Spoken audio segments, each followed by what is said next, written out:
presentation, Dave. I think a lot of the stuff being a startup is exactly what we're trying to mimic in a larger business like HBF, but it comes with a huge amount of challenges. So it's trying to look at what startups do and mimic as much as we can, do as much as we can, set up those little groups of people that really help us move forward and not get caught up on the day-to-day activities and the stakeholder management and the political discussions that happen in a larger business. So as Martin quite rightly put, I was the IT and commercial manager for adultshop.com. Started more in a technical facet of the business where I was looking at the systems, the networking, the integration into the ERP systems, and really understanding the business. And it led me into a good direction of really understanding from start to finish what do people expect out of receiving or buying something from the start, being marketed to, and then actually receiving something in the box at the end, through to returns and the policies there that you have to support thereafter. So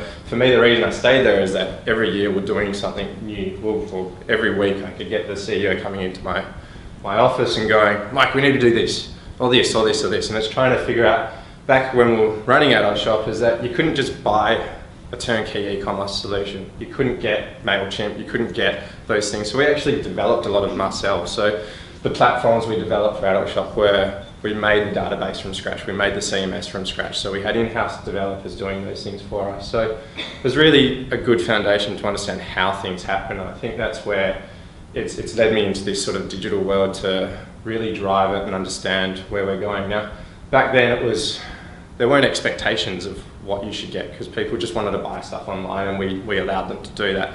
But as technology advances, you actually need to do more. You actually have to meet those expectations. I think that's where it's becoming difficult because there's so many options for everyone. You can do anything you wanted, it's just making sure that you align to the customer expectations. From there I went to Kitchen Warehouse, where again, running a similar operation, involved in the IT, but also the online business itself. I think a lot of people used to come to me and they'll be like, what's it like to work at Adult Shop? And I look and I'm like, what do you mean? And they're looking at me going, I think they're thinking Playboy Mansion. And I look at them and I'm like, there's SKUs, there's ERP systems, there's innovation, there's technology. There's no scantily clad looking women walking around the office. Casual Fridays were a little bit different, but but it wasn't. It was like a normal office, but you walk into there and there is a bit of a different vibe about it. But I think what it did breed is a really good culture because everyone was open-minded to try and experiment and fail and work on that startup culture. This was before Eric Riese's Lean Startup, and if no one's read that, I think for any business that book applies, and it should be a necessity for, I think, any business to look at it. So really what I wanted to talk about was transformation, digital synergies, but talk about what does digital maturity mean. I think a lot of businesses think maturity is one thing, but it's kind of the whole lot. And so I really want to just go through, start talking about what that is and then work into sort of what we've done at HBF and where we're at now. So HBF is WA's largest health insurer. We're fifth largest in the nation, although we've only just recently embarked on a national growth strategy. So WA 55% market share and national of 7%. We have 19 branches in WA and 23 Friendly's pharmacies, which offer our members benefits that not a lot of other insurance can do, because we can administer flu vaccine there, we can offer health checkups, we can give them discounts on health services, and it really sets us apart as a player in the industry to offer these services. And so that's where we need to figure out is if we do embark on a national strategy, how do we offer those services to these people? Because that's really a differentiator for our business being HBF. We have a huge retention rate. We have $1 billion in payouts or benefits every year, 1.5 billion in turnover and revenue.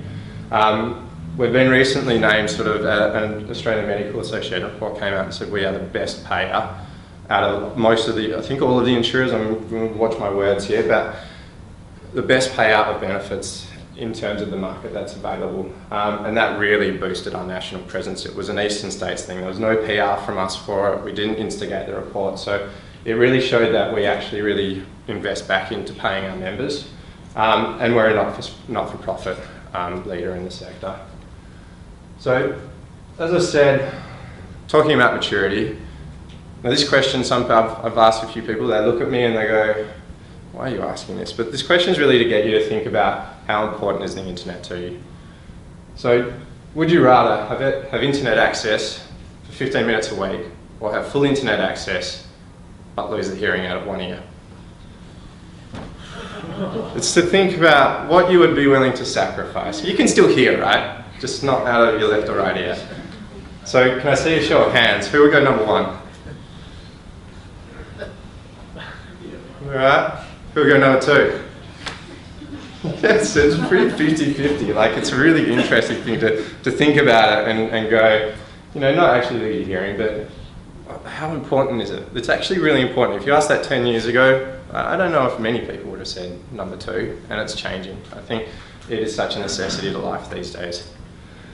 So as I said, talking about digital maturity, I think a lot of people look at maturity and go, maturity is we're doing lots of stuff. We've got apps, we've got websites, we've got signage or digital signage, we're doing programmatic marketing, we're looking at content marketing, we're doing a lot of things. And that's definitely a sign of how mature your business is and how you can adapt to new technology and new ways of getting to consumers and transacting and getting the product to them.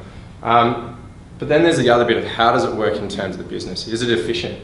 Are you working in multiple siloed approaches and delivering lots of things but they're not connected to each other? Are they giving you value? Are they giving the customers what they expect?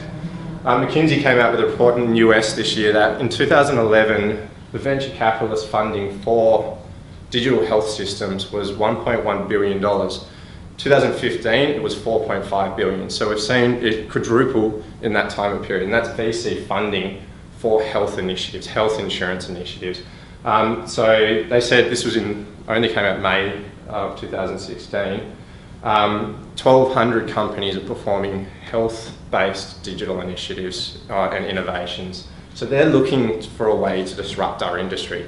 No one's really found it yet. The banking industry and other industries, Uber, Airbnb, they've disrupted, but it's not really happened with health, and digital maturity is essential to ensure that we can keep on top of it. And if we do get disrupted, how do we quickly move to get on top of that? So on my search of looking at digital maturity and really finding out what aligns with me, I found a really good report done by MIT Sloan, and that's what I really want to talk about through this. So at HBF, if we look at digital maturity, we've got leading technology enterprise systems which Sitecore and Adobe Analytics. We have more data that you can poke on. We're looking at natural expansion. We have apps. We have integrated booking systems for our fitness campaigns and corporate and everything that we do. Digital signage, online self-service. We actually do quite a lot. But how well do we do it internally, I think is the question. How well does any business do this internally? And going back, I think, to what Dave was talking about, it's key, because if it's a problem with growing and it's a problem with big business. You start doing too much and it becomes fragmented and you can't focus on the things that you really need to focus to do to become really good at what your primary responsibility and offering is. So this was a report done by MIT Sloan, as I was saying, and it was really to look at classifying digital maturity into 4 different areas. And I don't really agree with the fashionistas and the Digirati name that they've applied to it, but the model itself is really interesting because it talks about that on the vertical axis you've got digital intensity, which is your capability. How much are you doing? What's the output of what's going on? And then you've got transformation and management intensity, which is really how does your business run? Are you efficient? Are you running in a siloed approach? Are you running in an open approach, like walls down, everyone working with each other approach? So the fashionistas are guys that are actually doing a ton. They're the guys that pushing a lot of things out, but it's in a siloed approach. There's not a lot of understanding of what they should be doing or where the value comes out of. And I think you can look at them from the outside and you go, wow, they're doing a lot of good things, but the way that they extract that value from those good things is not quite there yet. The beginners, I think, get put there as a matter of virtue, is that they're new to the industry. They've actually got probably leading technology available to them because they've been able to set up from scratch the cloud-based solutions and everything that goes with a scalable business, but they're not yet there. They're not yet understand how they realise that value. Conservatives, which this report put insurance under, was to look at that. They have a vision, they understand it, they know the governance, they know the policies, but not quite sure of what they're going to get out of it, so they're reluctant. There's a risk. There's a lack of a risk appetite there. So the report actually sort of referenced it. So there is a lot that insurance actually should be there, and it should be up in the Digirati kind of area, but it's not, because there's still that sort of risk adverseness there. And so up in the Digirati, you've got the strong vision. They know what they're doing. They've got a lot of things happening. They've got good governance. They've got good teams, and they've got a really good culture that supports that growth. They've put banking up in that sector, and I think banking industry is definitely way ahead of the insurance industry. They know what they need to do. They've got the money to support it, and they have to, because they were the ones that will be disrupted in the future. So where the report then went was, it looked at what does it mean? What's maturity matter?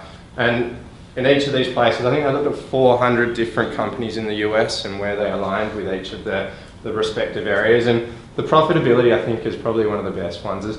The conservatives are definitely up with profitability because they've got good governance. They know how to run their ship properly. They're not willing to change a whole lot, but they're probably ones that are at most risk. But the Digirati across all of them, generation or revenue generation, profitability and market valuation, they all perform out beyond everywhere else. I think the fashionistas ones aligns with where my thinking was these guys here, they do a lot, but they don't actually realise how much they're spending, and they don't understand where the value is coming from. And that's why they're not as profitable as they should be. If they really had a good vision behind what they did, then they'll be able to move that over.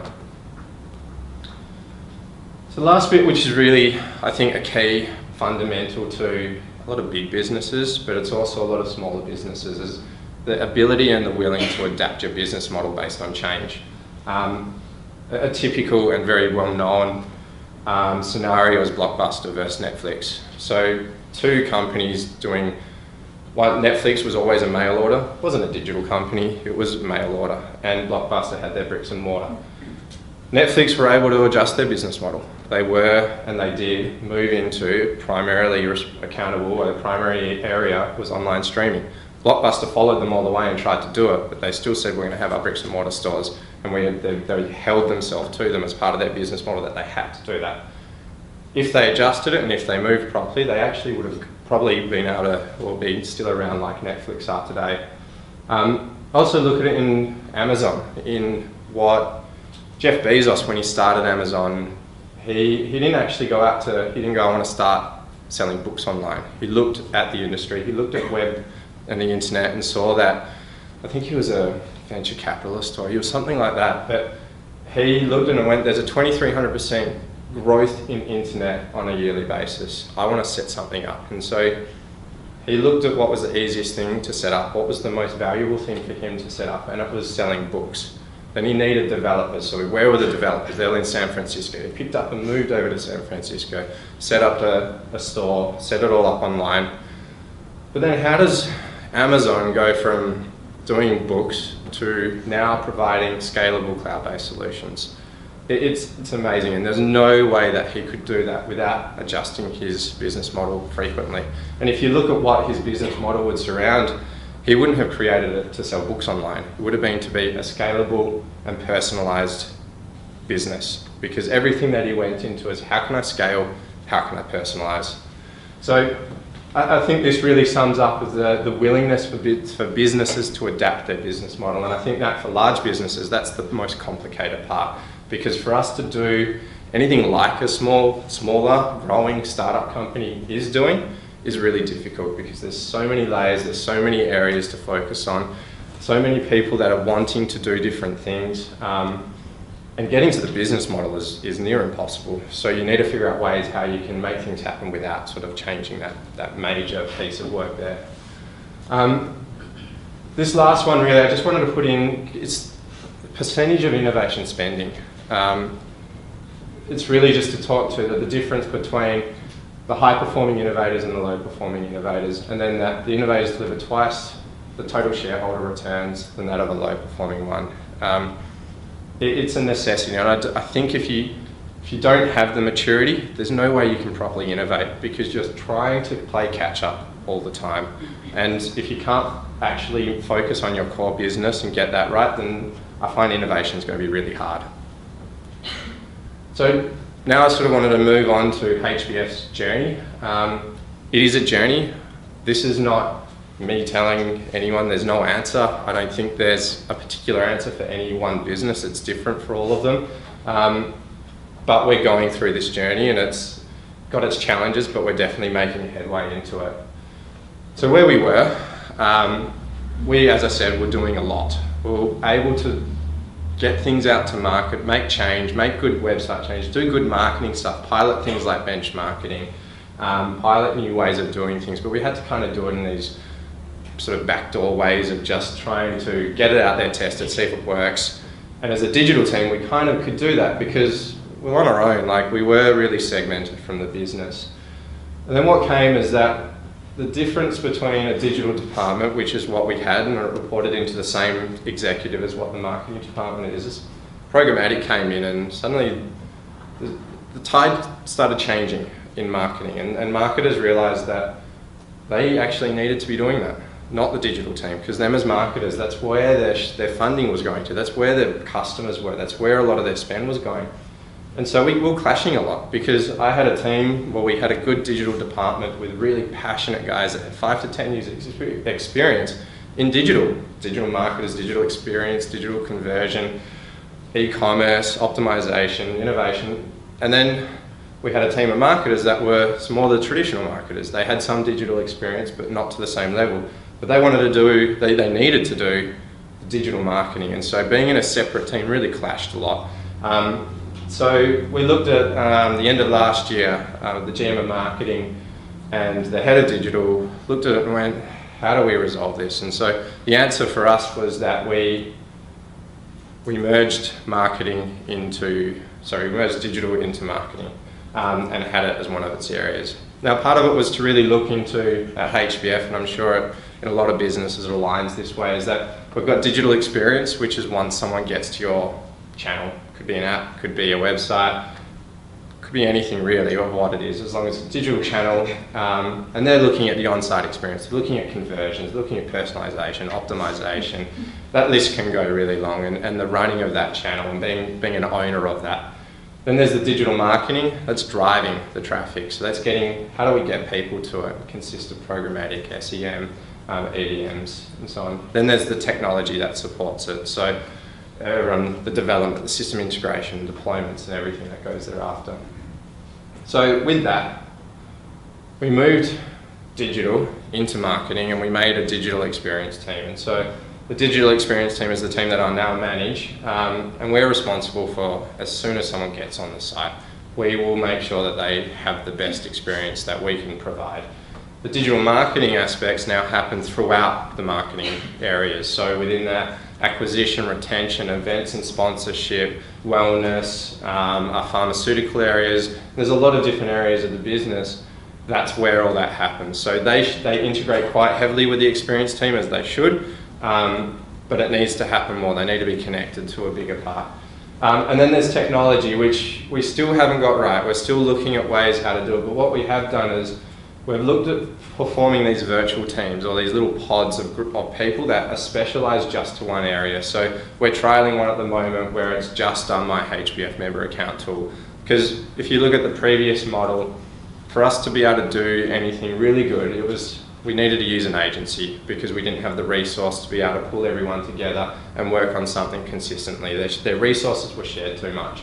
So to get a virtual team of people with a focus of just doing one job, and that was it, and that was their area, it has been really good. And that's been the last 4 months, and we're seeing some really good things out of it. They're actually taking ownership and they're passionate about that particular area. Whereas before, the development teams were spread across 5 or 6 different portfolios. They couldn't apply the right thinking. They kept getting pulled off when there was issues. It really doesn't work, and that's where we found one of our key challenges is the digital team we used an agency a lot, which I definitely will continue to do, but we also need to be able to do stuff internally. We need to be able to work well as a business and also use an agency for scalability. So where do we really want to be? Is having a really good overlap in each of the areas. It's expanding the pod mentality through all of the different channels that we're working on. So we've got 13 different areas that we're working on in terms of in the digital area we've got accountabilities for. We need to get designated pods. Maybe not for all of them, some of them might be shared, but they need to have the ownership and accountability and being driven to actually, what's the vision behind those, as we were talking about before, in terms of making sure they understand what they're working towards and not have it all fragmented. And when a new app or a new website or a new request comes in, that it just doesn't get loaded onto an existing resource, as we think about what do we need to do to support launching this, but then supporting it. Because I think big business thinks it can just spin up a new app. But if you look at a startup, they invest a whole business into an app. And you can't just supplement your existing team unless you're going to drop off a whole lot of stuff to support these things. So that's a way that we're trying to go. And then we use the agencies not for doing the campaign pages, not for doing really small items that actually take time and cost a lot of money, but look at them for scalability and look at them for strategic direction, because they're the guys that are working with other clients. They understand where the market is going and what they're doing.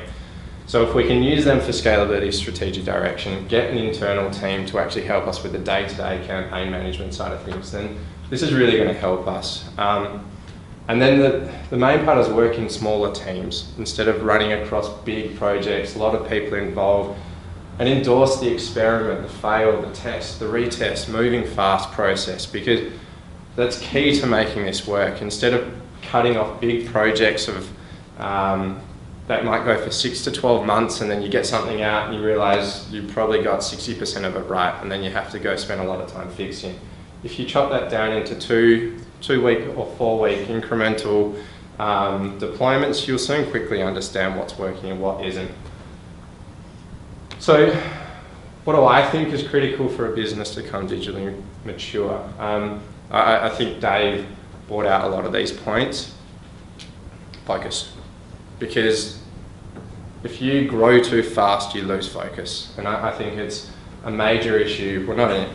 It is an issue with startups, is that there's rapid growth. And if you keep growing and growing and growing, you lose focus. You lose where you're supposed to go. I put this there just for the sheer amount of things that are happening every minute and the items that you could be in every single one of them at the moment. But if you've got a team of 10, you can't. You have to realise which one is the right avenue for you and really just focus on that. And when someone comes to you, go, can we be in that area? We can, but we need the right support so that we can keep focused on our core things. The next bit is culture. I'm sorry about the slide, they're not as pretty as Dave's are. This is the Eric Ries's lean startup model. So it's, in terms of minimal viable product, you've got an idea. Well, instead of writing a big strategy about it and a big piece of a recommendation of what you should do, let's build it. Let's build a prototype. Let's get it to the market. Let's try and understand what people want before we invest millions or hundreds of thousands of dollars in it. Let's put measurement in there of what we want out of it. So really think about, for this to be successful, what do we want to see? What do we want to get out of it? And then learn from it and come back. Don't actually do it and then leave it and move on to the next project. And that is fundamentally a big problem for big business, because they do that unless there's that ongoing funding. And it's really trying to get everyone to understand this, because the culture involved in the right thinking of people, the trust and the willing to fail is a big part of that culture. If you have people that don't want to fail or hide that things aren't working to where that you think it should be, this will break. It won't, because you'll go, yeah, it's working perfectly, and move on to the next thing. Nothing ever works perfectly. You have to keep evolving it, and you have to keep meeting consumer expectations. Engage and empower your team. If you get the first two right, if you have focus, you have the right culture, give them the ability to do it. Actually allow them. Obviously, you need to help them. You need to engage with them. You need to push them through. You need to make sure that they're focused in the right area. Let them go do it. If you're hiring good people and you've got a good culture and you've got focus, you can't put in so many stages and stop gates through the process that it slows them down, because that cog, that wheel turning, if you take out one part because something's sitting in a sign-off process, the developers stop and the designers stop, and then it trickles through, and then suddenly you're 1 month or 2 months out of your process. If you get to this point, how do you manage the change? Because if you actually want to do and become a really good digital mature business, that key part, the horizontal axis of managing transformation and change to become digital, is making sure you have the vision, you have the right skills, you're incentivizing your staff, you're paying them the right to the market, they're happy to be there. The resources, do you actually have the funding to do what you need to do? Getting back to, can you support what you're doing in an ongoing nature? Is this a commitment for 3 years from the business, or is it a 6-month commitment? Once your funding runs out, do you have to ask for more funding next year to support what you're doing? And then what's the action plan? How is it going to happen? And this really just sums it up in terms of what do you need to get right? And there's a lot of effort in each one of those in a big business to try and figure out how you make this happen. I think this is a never giving up approach, and it goes with that circular motion of continue. Don't stop, keep going, really focus on what you need to do, and hopefully you get the cheese and your head doesn't get chopped off. Thank you very much. Cheers.